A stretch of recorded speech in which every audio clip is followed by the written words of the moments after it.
இன்னைக்கு கருப்பு கொடி வீடு பூரா கட்டுறாங்க. நான் வந்தேன் கோவையில், எங்கேயுமே கருப்பு கொடி இல்லை. எங்கேயும் நான் பார்த்துக்கிட்டே வந்தேன், எங்காச்சும் இங்கே கோவை மக்கள் உஷாரான மக்கள், விழிப்புணர்வு மக்கள். திரு ஸ்டாலின் அவர்களே, நான் கேட்குற கேள்விக்கு பதில் சொல்ல முடியல. நடைபெறுகின்ற சட்டமன்ற தேர்தலில் தோல்வி பயம் வந்துட்டுது, தோல்வி ஜுரம் வந்துட்டுது. அதனால பாராளுமன்ற தொகுதி வரமுறை தமிழ்நாட்டுக்கு பாதிப்புன்னு திரு ஸ்டாலின் அவர்களே ஏற்கனவே உள்துறை அமைச்சர் சென்னைக்கு வந்த பொழுது, தமிழ்நாட்டுக்கு வந்தபோது, தமிழ்நாடு எந்த விதத்திலும் பாதிக்காது, பாராளுமன்ற தொகுதி வரமுறை தமிழகத்தில் எந்த விதத்திலும் பாதிக்காது தெளிவா சொல்லிட்டாங்க. இப்ப எதுக்கு கருப்புடி போராட்டம் தெரியுங்களா? நல்லா புரிஞ்சுங்க. சாதாரண ஆள் இல்லை இருக்கிற முதலமைச்சர். இவருக்கு தெரியும் எப்படி இந்த பாராளுமன்ற வரமுறை செயல்படுத்தப்படும், முன்கூட்டியே தெரியும். ஏன்னா அங்கங்க கருப்பு கொடி காட்டினா இப்போ இவர் நினைக்கிற மாதிரி அறிவிச்சுட்டா, பாத்தியா நான் போராட்டம் பண்ணேன், மத்திய அரசு பணிஞ்சு போச்சு என்ன சொல்லுவாரு? இவர் கருப்பு கொடி ஊர் பூரா கட்டின பிறகு இவர் நினைக்கிறதுக்கு மேல நல்லது செய்ய போறாங்க. யாரு? திரு ஸ்டாலின் நினைப்பதற்கு மேலாக, அவருடைய கட்சி கூட்டணி தலைவர் நினைப்பதற்கு மேலாக அற்புதமாக இந்த பாராளுமன்ற தொகுதி வரமுறை செயல்படுத்துவாங்க. அப்ப என்ன சொல்லுவார் தெரியுமா? இன்றைய முதலமைச்சர் ஸ்டாலின், நான் கருப்பு கொடி வீடு புறம் தமிழகத்திலே கட்டிய காரணத்தினால் மத்திய அரசு பயந்து போய் நான் சொல்லுவதை ஆமோதித்து அதை நிறைவேற்றும் சொல்லுவார். பாருங்க, நாளைக்கு பத்திரிகையில் அப்படித்தான் வரும். நாளைக்கு டபுள் கே மாறுறாரு. அவரெல்லாம் தெளிவா இருக்கிறாங்க. மத்தியில் இருக்கிற ஆட்சியாளர் தெளிவா இருக்கு. நம்முடைய மாநிலம் மட்டும் இல்ல, இந்தியாவில் இருக்கின்ற அனைத்து மாநிலங்களும் பாதிக்காத அளவுக்கு பாராளுமன்ற தொகுதி வரமுறை செயல்படுத்தப்படும் என்று உறுதி கொடுத்துட்டாங்க. உறுதிப்படி செயல்படுவாங்க. மக்கள் மகிழ்ச்சியோடு இருப்பாங்க. ஆனா ஒரு ஆளுக்கு மட்டும் மகிழ்ச்சி இருக்காது. யாரு? ஸ்டாலினுக்கு. அவர் கண்ட கனவு பலிக்கலையே. அவர் கண்ட கனவு, அதுக்கு தான் இந்த கருப்பு கொடி போராட்டம். இந்த கருப்பு கொடி போராட்டத்தை கட்டி, இந்த கருப்பு கொடியெல்லாம் வீடு வீடா கட்ட சொல்லி யாருமே கட்டல. அது வேற விஷயம். அவங்களுக்கு எல்லாம் மக்களுக்கு தெரியும். ஸ்டாலின் கூட மக்களுக்கு நன்கா தெரியும். அதனால ஸ்டாலின் அவர் இப்படி கோரிக்கைலாம் நான் வச்சேன், இந்த கோரிக்கை நிறைவேற்றலைன்னா தமிழ்நாடு பதறும். தமிழ்நாடு பழைய முறை சந்திக்கினாரு. எங்க போய் சந்திக்கும்? திமுக ஆட்சி இருக்க வரைக்கும், அப்பா முதலமைச்சர் வரைக்கும் மதுரை மண்ணில் காலை வைக்கல. அண்ணா திமுக ஆட்சி வருது, மதுரைக்கே வந்தாரு. இவருடைய வீராதி வீரெல்லாம் நம்ம பார்த்துட்டோம். ஆனா ஒன்று மட்டும் தெளிவாக சொல்றது, திரு ஸ்டாலின் அவர்களே, திரு ஸ்டாலின் தலைமையில் இருக்கின்ற கூட்டணி கட்சி தலைவர்களே, நீங்க சொல்வதெல்லாம் தவறாக இருக்கும். ஆனால் மத்திய அரசு ஏற்கனவே உறுதிமொழி கொடுக்கப்பட்டு விட்டது. இன்றைக்கு தமிழகம் மட்டுமல்ல, இந்தியாவில் அனைத்து மாநிலங்களும் எந்த விதத்திலும் பாதிக்காத அளவுக்கு பாராளுமன்ற தொகுதி வரமுறை சிறப்பாக செயல்படும். மக்கள் மகிழ்ச்சி தரபடி செயல்படுத்தப்படும்.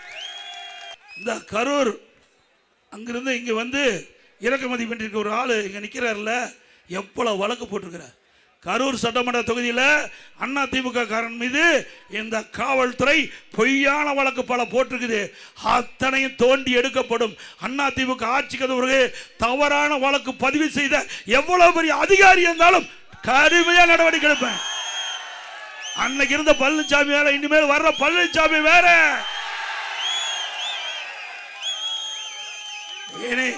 ஆட்சிக்கு வந்த பிறகு பாரு எப்படி நடக்கணும் தமிழ்நாடு. ஸ்டாலின் அவர்களே, இங்க இருக்கிற வேட்பாளர் திரு செந்தில் பாலாஜி, நல்லா புரிஞ்சுக்க. கரூர்ல எங்க ஆளு மீது பொய் வழக்கு போட்டுட்டு இருக்கிற இதே அதிகாரிகள் எப்படி எல்லாம் செயல்படுவான்னு பாருங்க. ஆட்சி மாறும்போது காட்சி மாறும். சக்கரம் சுத்திட்டே இருக்கும், கீழே இருக்க சக்கரம் மேலே வரும்.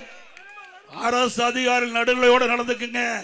இங்க கோவை மாநகரும் சரி, கோவை மாவட்டத்திலும் சரி, சரியான முறையிலே நடுநிலையோடு நடக்காது இருந்தா அவர்களுக்கு சட்ட ரீதியாக நடவடிக்கை எடுப்பேன், துணிச்சலா எடுப்பேன். சொன்னதை செய்வோம் பழனிசாமி, சொன்னதை செய்வேன். அப்புறம் பெண்களுக்கு 33% இடஒதுக்கீடு பண்றாங்க. அதுதான் பிரச்சனை. பெண்களுக்கு 33% ஏற்கனவே நாடாளுமன்றத்தில் ஒருமனதாக நிறைவேற்றப்பட்டு விட்டது. அதை நடைமுறைப்படுத்துறாங்க. அதை நடைமுறைப்படுத்துறதுக்கு தடுக்கிறதுக்கு தன வேலை பண்றார் ஸ்டாலின். ஆக இன்றைக்கு பெண்கள் மத்தியில் நல்ல பேர் வந்துடும் மத்திய அரசாங்கத்துக்கு. அதுக்காக இப்படிப்பட்ட கருப்பு கொடி வீடுதோறும் ஏற்ற வேண்டும் என்ற ஒரு தவறான செய்தி சொல்லுங்க. அது யாரும் நம்ப வேண்டாம். இன்னொரு பெரிய மனுஷன் சொல்லியிருக்கார், சிதம்பரம் எடப்பாடி பழனிசாமி சொல்வது அதிர்ச்சி அடிக்குதுன்னு. எப்ப நடந்தது தானே சொல்ல முடியும். மத்தியில் யார் ஆட்சி இருக்கிறா? பாரதிய ஜனதா தானே ஆட்சி இருக்குது. மத்தியில் இருக்கிற ஆட்சியாளர் சொல்றேன்னு சொன்னா வேற யாரு சொல்றது? சிதம்பரம் சொன்ன சொல்ல முடியும். நான் திரு சிதம்பரம் சொன்னார்னே சொல்ல முடியும். மத்தியில் இருக்கிற உள்துறை அமைச்சர் சொன்னாருன்னு சொன்னா அது எப்படி எடப்பாடி பழனிசாமி சொல்றானா? நீ 15 வருஷம் எத்தனை வருஷம் மத்தியில் மந்திரியா இருந்த? எத்தனை வருஷம் இந்த தமிழ் மண்ணில் பிறந்து உள்துறை மந்திரியா இருந்தீங்க, அப்புறம் ஃபைனான்ஸ் மினிஸ்டரா இருந்தீங்க. என்ன கொண்டாந்தீங்க தமிழ்நாட்டு? கொண்டாந்தாரா? இவர் பேசுறது தகுதி இருக்குதா? அல்ல தகுதி இருக்குதா? தமிழ்நாட்டு மண்ணில் பிறந்து பல ஆண்டுகளாக தமிழ்நாட்டு மக்களுடைய ஓட்டுகளை வாங்கி மத்தியிலே ஆட்சி அதிகாரத்திலே அமர்க்கின்ற பொழுது தமிழ்நாட்டுக்கு எந்த நிதியும் கொடுக்கல, திட்டத்தையும் கொடுக்கல. நீங்க பேசுறதுக்கு என்ன யோக்கியம் இருக்குது? சிதம்பரம் அவர்களே, எங்களை பத்தி பேசுறதுக்கு உங்களுக்கு எந்த தகுதியும் இல்லை. இப்படி மக்களை பற்றி கவலைப்படல, தமிழ்நாட்டை பற்றி கவலைப்படல. இருக்கின்ற பதவியை சுகமா அனுபவிக்கணும். ஓட்டு போட்ட மக்களை பற்றி திரு சிதம்பரமும் கவலைப்பட மாட்டாரு, இன்றைக்கு இருக்கிற முதலமைச்சரும் கவலைப்பட மாட்டார். அவருக்கு எப்பவுமே இங்க வந்து இங்க நிக்கிற திமுக விற்கிற வேட்பாளர் டெண்டு கொட்டாய் போடுவார். பட்டி என்ன நாமெல்லாம் மனிதர்களா ஆடு மாடா பட்டியில் அடைக்கிறதுக்கு? ஆட்டுப்பட்டி போடுறாரா? அதெல்லாம் ஆட்டுப்பட்டியில் நல்லா இரும்பு கதவு போட்டு எல்லாம் அடைக்க போறேன், கவலைப்படாது.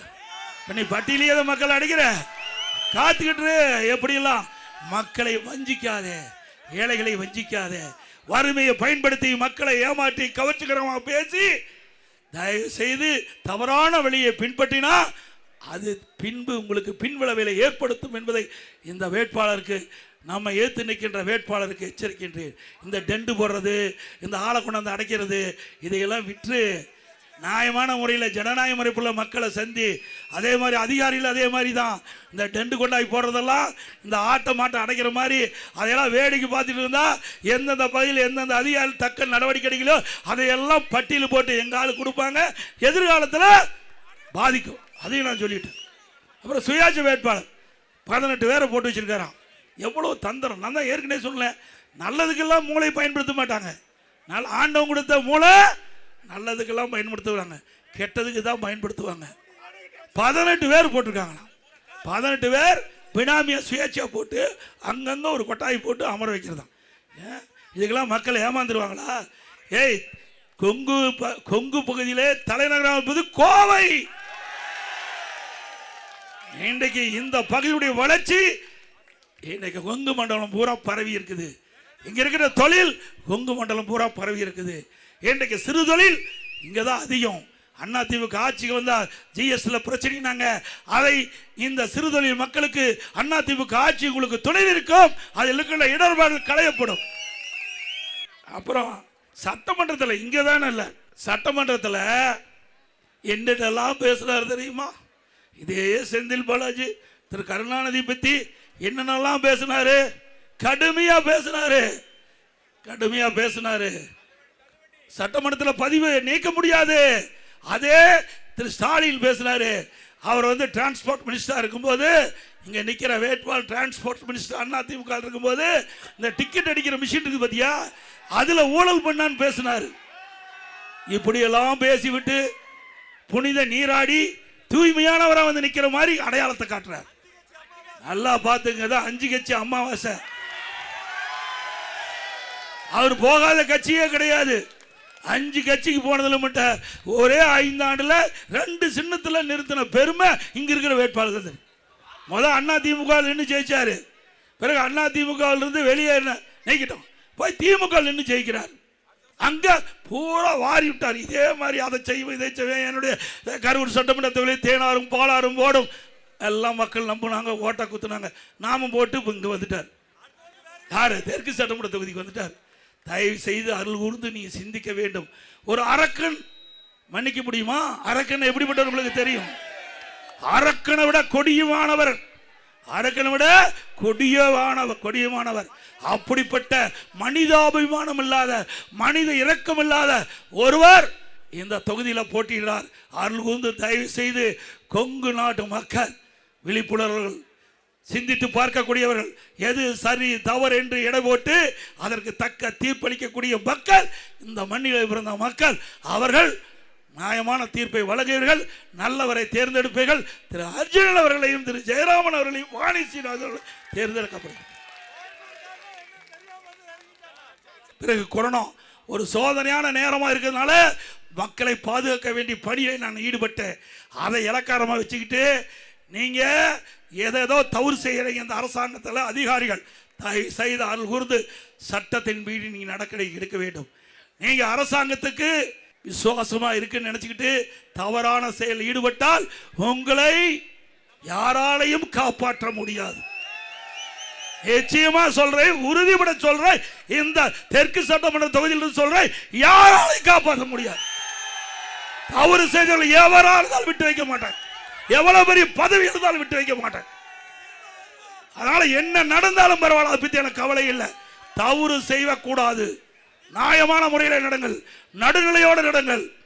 மக்களுக்கு நீங்க பிரதிநிதியாக இருக்க வேண்டும். மக்களுடைய வரிப்பணத்தில் நீங்க சம்பளம் வாங்குறீங்க. திமுக கட்சியிலிருந்து சம்பளம் வாங்கல, மக்களுடைய பங்கு, மக்களுடைய வரிப்பணத்திலிருந்து சம்பளத்தை வாங்கி கொண்டிருக்கின்றீர்கள். அந்த சம்பளத்தை வாங்குகின்ற அதிகாரிகள் சரியான முறையில் மக்களுக்கு உதவி செய்ய வேண்டும், நடுநிலையோடு நடக்க வேண்டும். இது ஒரு இந்திய நாடு, மிகப்பெரிய ஜனநாயக நாடு. இந்த ஜனநாயக நாட்டில் ஜனநாயக முறைப்படி நடந்துக்குங்க. ஒரு கட்சிக்கு ஆதரவாக செயல்பட்டீங்களா உங்களுடைய எதிர்காலம் கேள்விக்குறியாகிவிடும். அதைத்தான் எச்சரிக்கையாக சொல்லிட்டு போறேன். இதுவரைக்கும் நான் எந்த இடத்துலையும் இப்படி பேசல, இந்த இடத்துல தான் நான் பேசியிருக்கிறேன். எங்க இருக்கிற வேட்பாளர் வந்திருக்கிறார், தெற்கு சட்டமன்ற தொகுதியில் திமுக சார்பால் போட்டிடுறாருல, வீராதி வீரன் சூராதி சூரன் பேசுறாருல.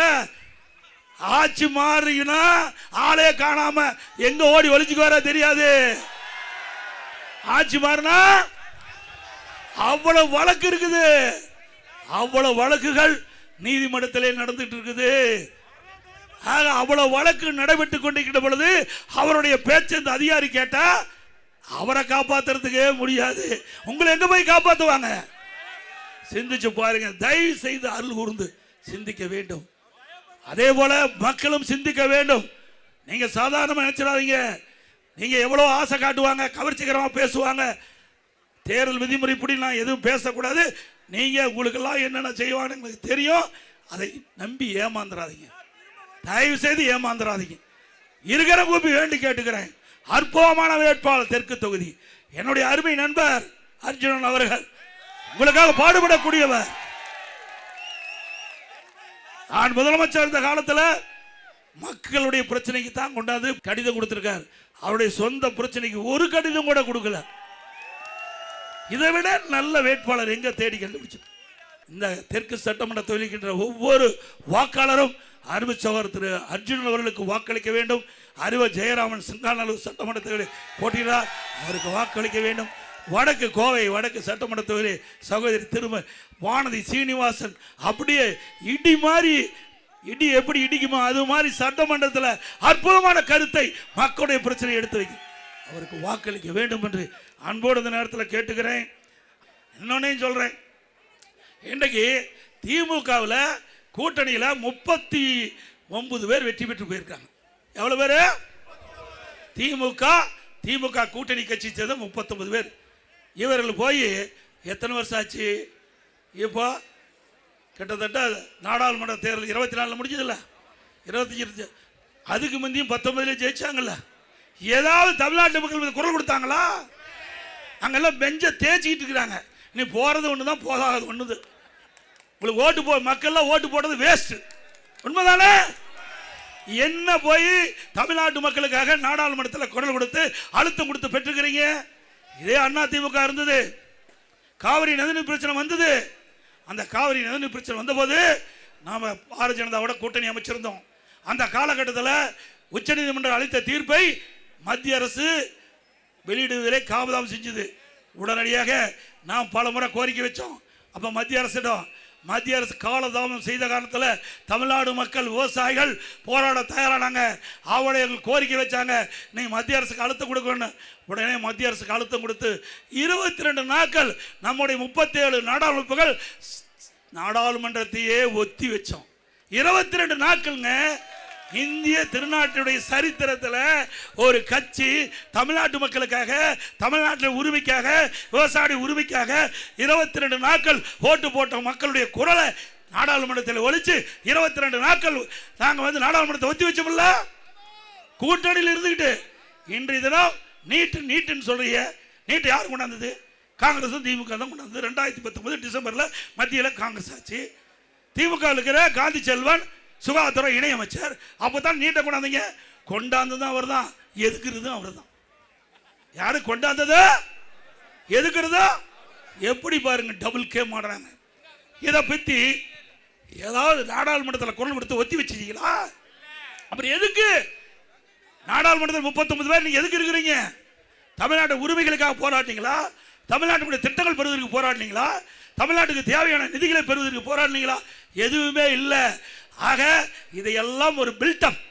இன்றைக்கு இந்த முதலமைச்சர் பில்டப் கொடுத்துட்டு வருகின்ற தேர்தலில் மக்களை ஏமாற்றி வாக்குகளை பெறுவதற்கு தந்திரமாக எடுக்கின்ற நாடகம் மக்கள் புரிந்து கொண்டார்கள் என்பதை இந்த நேரத்திலே தெரிவித்து